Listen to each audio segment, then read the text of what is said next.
जबरदस्तीचा हात टाकत होता तिचा बाप भानुकांत माझ्या देहाला समजा भानुकांत राजे होय या मालकीचा बाप असं येऊ लागलं मला. कशाबद्दल? लग्न होऊन सुद्धा ही कन्या बापाला दोष आहे. म्हणजे नवरा हिचा सक्षम नाही की काय?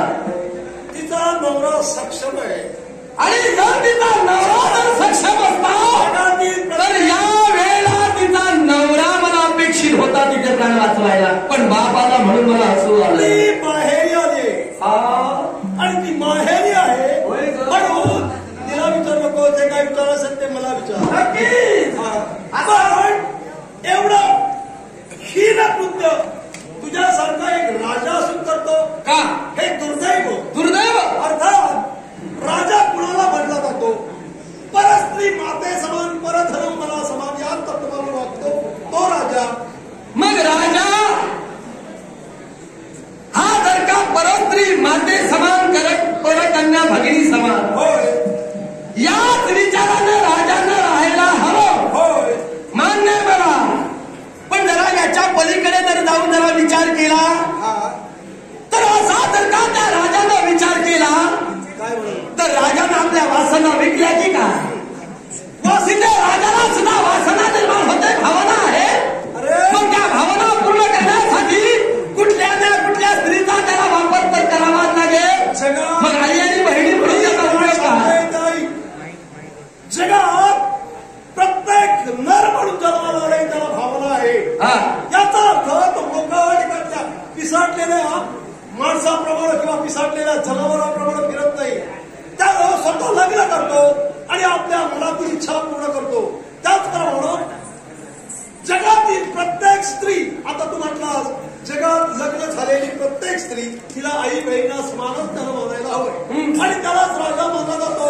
तू राजा असून एवढं तुला ज्ञात नाही. मी राजा आहे हे मला माहिती सुद्धा आहे. पण आता म्हणाला शब्द प्रयोग वापरला जनावर, थोडा थोडा तो सुद्धा गुण माझ्यात आहे. त्यामुळे मी अशा गुणानं सुद्धा आज मंडित आहे तुझ्या. आणि याच्यापेक्षाही मी जरा वेगळा आहे. तो कसा सांगतो? कसा काय?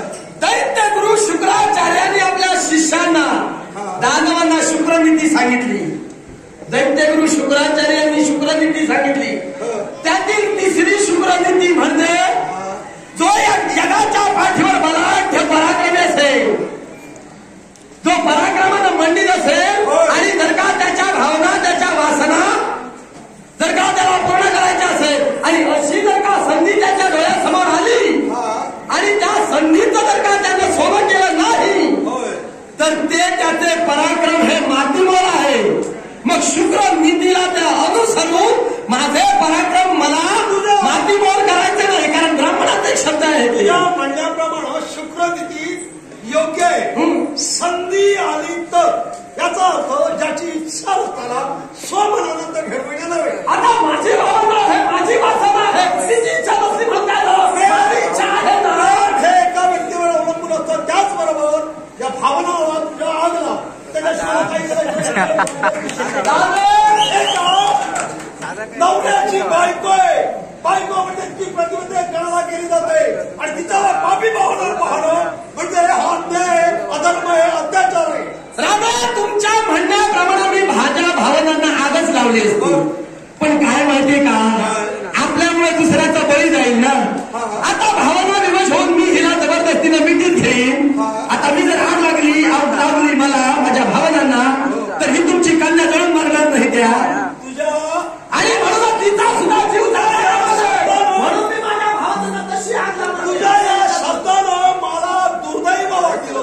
कारण तुझ्या आजोबानं जे काय केलं, कारण एवढ्याशा अपराधाला शासन करण्यासाठी लंकेचा राजा रावण, या रावणाला आपल्या वाम बगलेत धरलं. सप्त समुद्राचं स्नान घातलं. एवढ्या नव्हे तर त्याला यथेच्छ तोंडात पोटात पाणी जाईपर्यंत मारलं. अन्यायाला शासन म्हणून या जमाच्या पोटी तू जन्माला आलास म्हणजे अंगद जन्माला तुझा बाप. या बापाला तुझ्या प्रत्यक्ष रामचंद्राची एक निष्ठतेनं सेवा केली. बरोबर. आणि त्याच्या जीवनात कधी अशा तऱ्हेची पापी भावना निर्माण झाली नाही. असं असताना तू त्याच्या कुळात उत्पन्न झालेला, अरे नराज्याची वाहवा झाली तो वानर, अशा वानरानं अधोगतीकडे जाणं हा धर्म नाही. हसू नाही तर काय करू. तुम्ही दोघांचं नाव घेतलं. होय. माझे प्रपितामह वाली आणि माझे पितामह अंगद. अंगद या माझ्या पिताजींचा विचार केला तर तसे थोडे थोडे माझ्यात सद्गुण आहे, नाही म्हणत नाही. अंगदाचे गुण तुझ्यात आहे? हो, थोडे थोडे आहेत ना. ते कसले? माझा बाप आहे म्हणून थोडे थोडे, जरा थांबा तरी, थोडे थोडे आहे, सगळे म्हणणार नाही. पण त्यातल्या त्यात जर माझ्या आजोबांचा विचार केला वालींचा, तुम्ही फक्त पराक्रम बोललात हो, पण माझ्या आजोबांचे तसे गुण तुम्हाला माहिती नाही. माझ्या आजोबांचे गुण तसे थोडे थोडे माझ्यात उतरलेले आहेत. रक्तातले गुण म्हणतात ना, तसे हे रक्तातले गुण आहे, ते तसे दूर होत नाही, असे दिसू लागतात तेव्हा तेव्हा. तुझ्या म्हणण्याप्रमाणे रक्तातील गुण असतील, पण मला ते म्हणले नाही.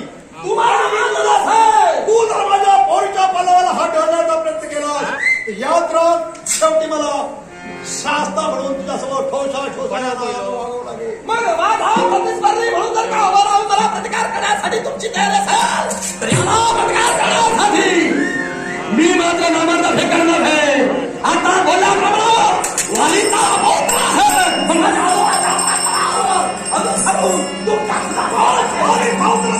प्रतिस्पर्धी असाध्य त्याला वागत असेल, त्याला सध्या पूर्ण पूर्ण होऊ करत असेल, या मी अक्षराला प्रतिकार करण्यासाठी तो प्रतिस्पर्धी म्हणून राजा तो या अक्षराला प्रतिकार करतोय. सत्ता